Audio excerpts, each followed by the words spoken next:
This program on investing under regulation crowdfunding is not investment advice. Rising with the crowd, power unbound. Changemakers lead where hope is found. Superpowers for good, shaping the fate. Investors and dreamers open the gate. Supercrow stands loud, proud and true, building tomorrow for me and you.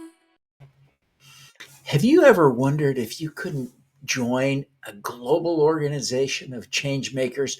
Well, today's guest has organized just that kind of group. You'll want to stick around to learn more about this one. Welcome to the Supercrowd Presents Superpowers for Good. I'm your host, Devin Thorpe. Before we begin, I do want to invite you to join us for the Super Crowd 25 coming up on August 21st and 22nd. This will be streaming live around the world. No fee to watch or participate, but if you want, you can upgrade for just $25 for a VIP pass, get a backstage pass and special networking privileges. I invite you to check it out. Visit thesupercrowd25.com. Now, let me introduce you to our guest today, Caroline Diehl. She is the real deal, and she is organizing a global organization. She is a media expert herself, and we are thrilled to have her on the show. Caroline, welcome. Hi, Devin. Lovely to be here.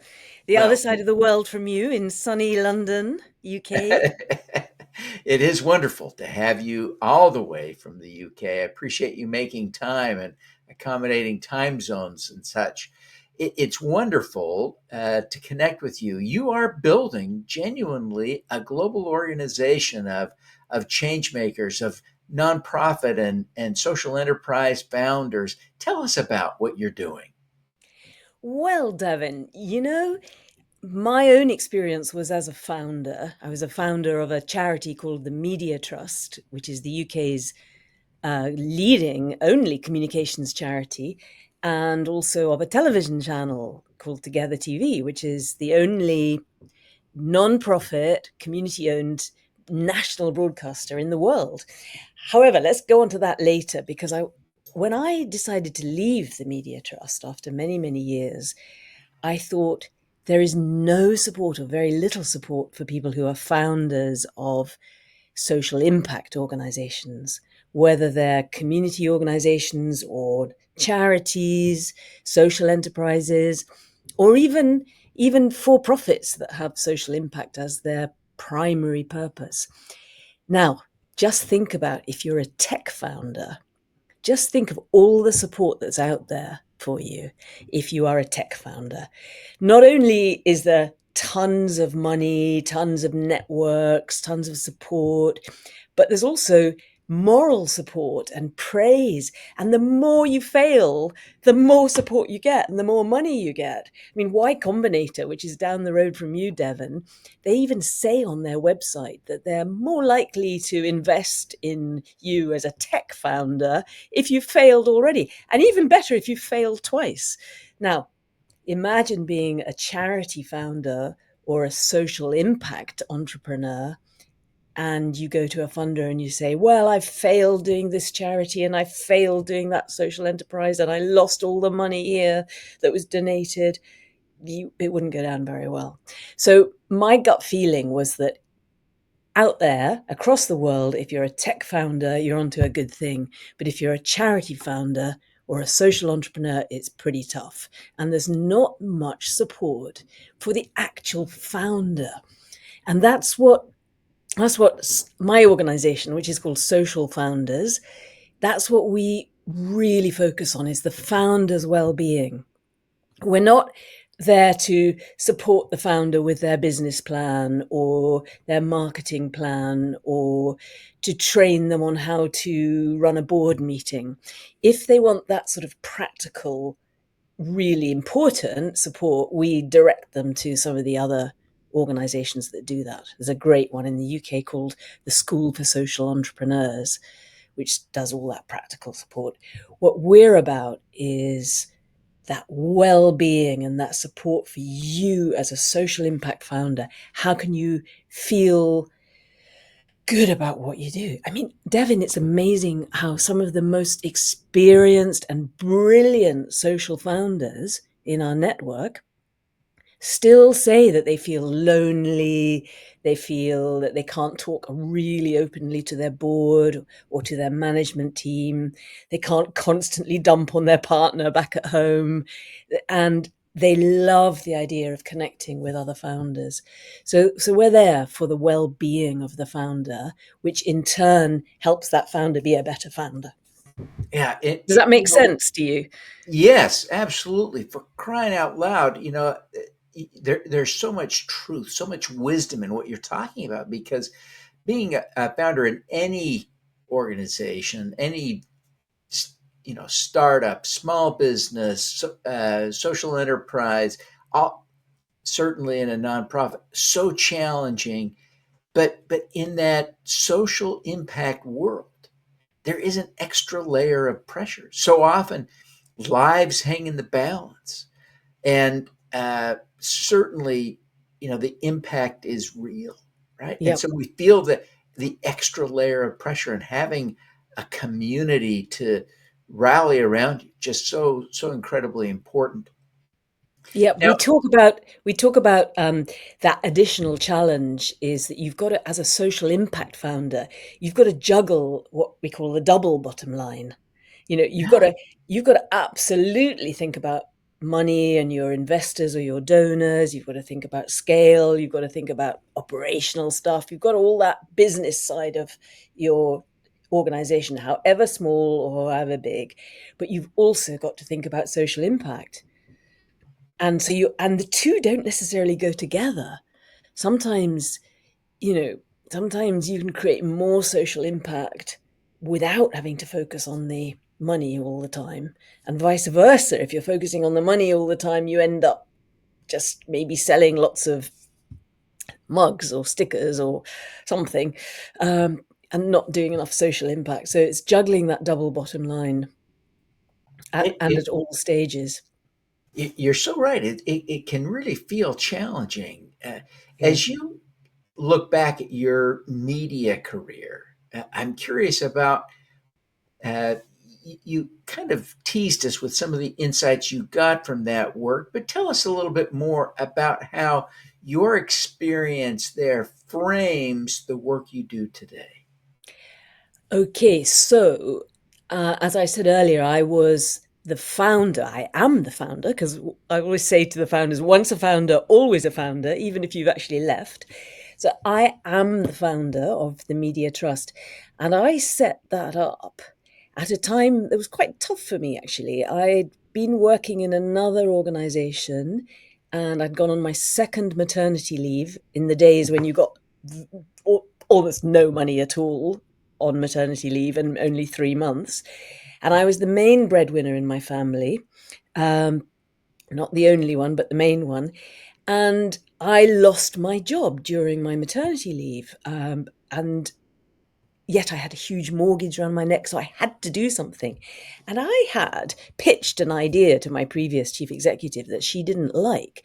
And the idea was to connect the two very, very dispersed and different worlds of media on the one side with charities and community groups on the other side, so that the media industry could help the charities with their communications, and the charities could provide amazing stories and voices and diverse people into the media industry. So it's really Jon Snow, who is a very famous media news presenter here in the UK. He's retired now, but he used to call us the dating agency at the Media Trust, because we were constantly, and the Media Trust still does, constantly matching those two worlds of media and charity, individuals, companies, whatever. So I had to set this up from nothing. I had no personal money to invest in it. I had enormous time pressures because I had about 6 weeks left until I was supposed to go back to work to start carrying on paying the mortgage. I had two little children. And luckily, a dear friend, a colleague from my previous organization, was able to, without me even asking, was able to find me some money to pay me for a year and to give us some funds to invest in buying a little tiny filmmaking company and really to grow the concept of the Media Trust. And so at its peak, we had a turnover of £5 million. After quite a few years, it grew slowly. We had an amazing board of all the leaders of, first of all, the conventional media industry, and then we had the president of Google and Mail on our board for many, many years, Facebook, the ad agencies. We had the Director General of the BBC. We had two of them as they changed roles. We had the Chief Executive of all the main TV channels in the UK, Sky, Channel 4, ITV, BBC, obviously. Wow. So it was great. And that was a fantastic way to influence, to grow, to kind of, that my board was an engine for Yeah. great love, and they loved it. I Oh, I can only I imagine. remember one of them saying, "Well, Caroline, we love coming to your board meetings of Media Trust, and we really believe in Media Trust, but actually we like coming to the board meetings because it's one of the few times when we all, as competing media chief executives, all come together." So they'd always have a little gossip at the beginning of the board meeting Yeah, and a longer gossip at the end of the board meeting. that's great. And even there were even a few sort of secret meetings in our offices between the head of the BBC and somebody from government, because the government couldn't be seen to be going into the BBC and the BBC couldn't be seen to be going into Downing Street. So they'd sneakily have a meeting at our offices. And it was, and I would say to any founder, whether you're just working at grassroots, local level, or whether you're trying to have a global empire or whatever, get people around you who can lever and leverage power, funding on your behalf. Because however well known you are as an individual, and I wasn't particularly well known, however influential you are, however brilliant you are, might be as an individual, if you have a group around you, whether they're actual board members or whether they're an advisory board, they can be your engines and drive you and take you forward. And that was wonderful for me at the Media Trust.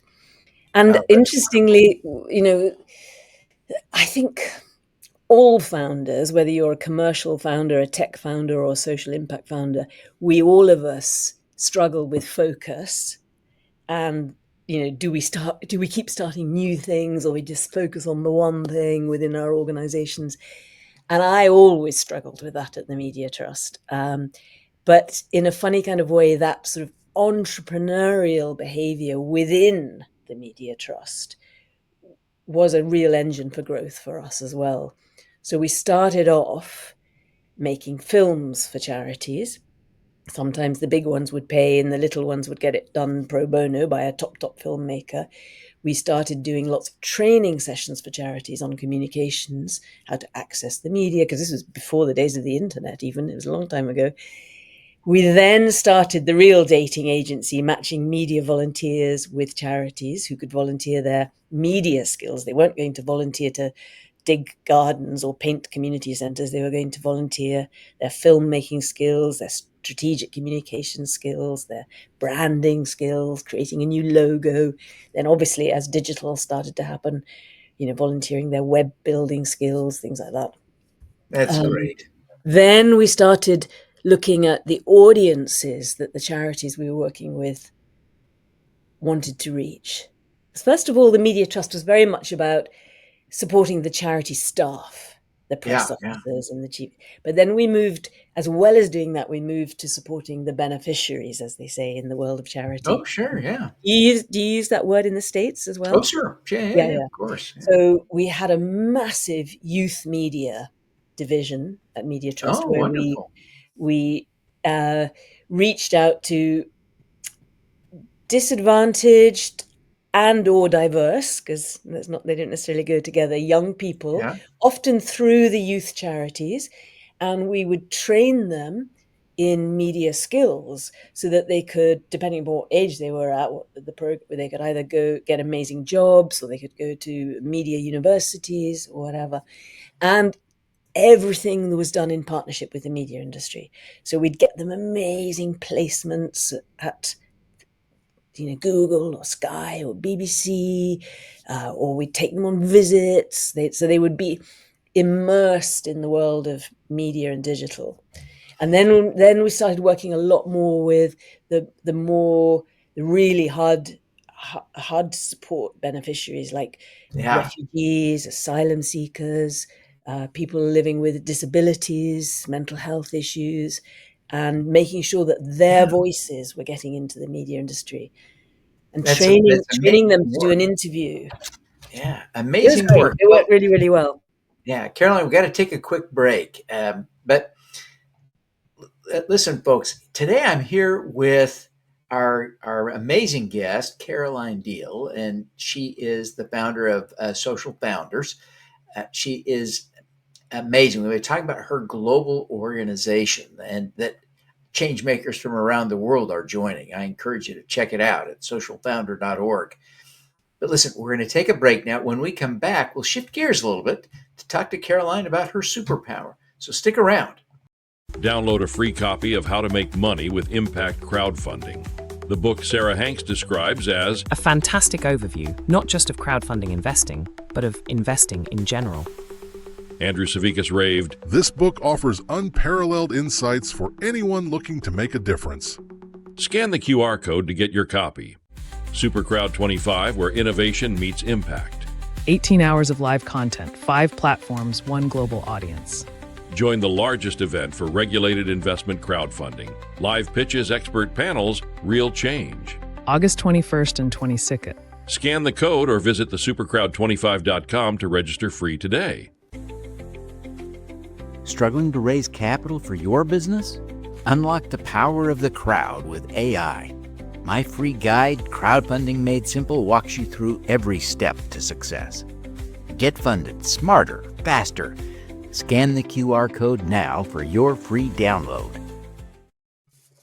Welcome back. We're so fortunate today to have with us Caroline Diehl. She is the founder of socialfounders.org, a global organization of changemakers. We've enjoyed our conversation about her life, her career, her incredible work, and the organization she leads today. We're going to shift gears now to talk to her about her superpower. So stick around. Caroline, you've had an amazing career, and the stories you've shared are so impressive. I mean, wow. What is your superpower? Well, it's such an interesting question. I would say that I've been blessed with energy and positive energy, and that has been my superpower.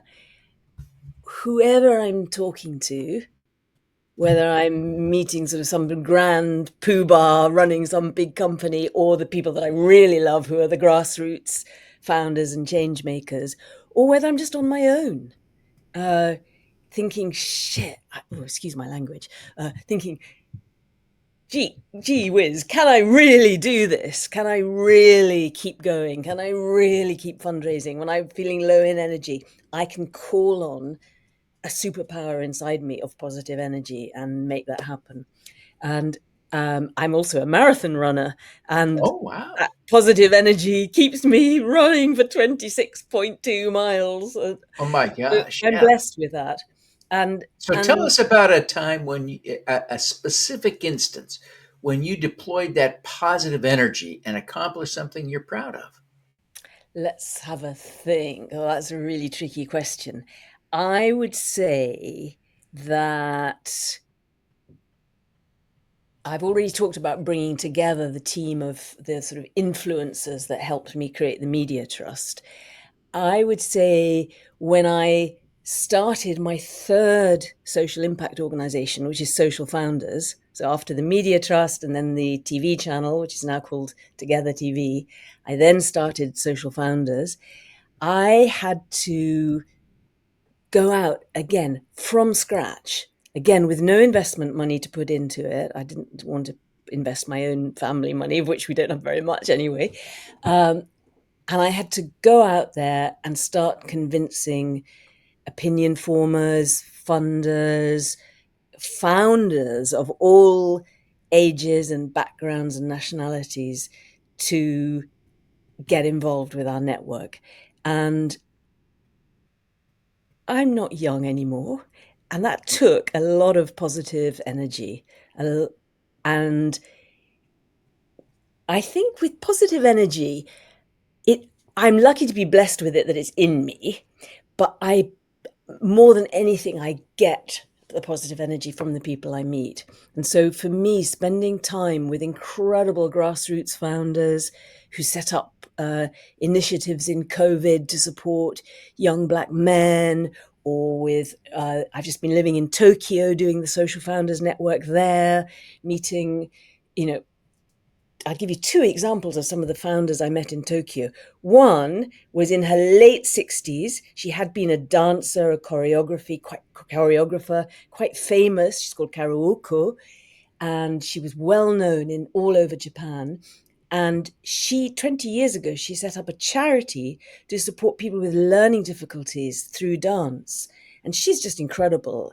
And she supports people of all ages and backgrounds through dance. She gets professional dancers to volunteer with them and changes their lives. And their parents and their carers talk about how these people's lives have been changed through dance.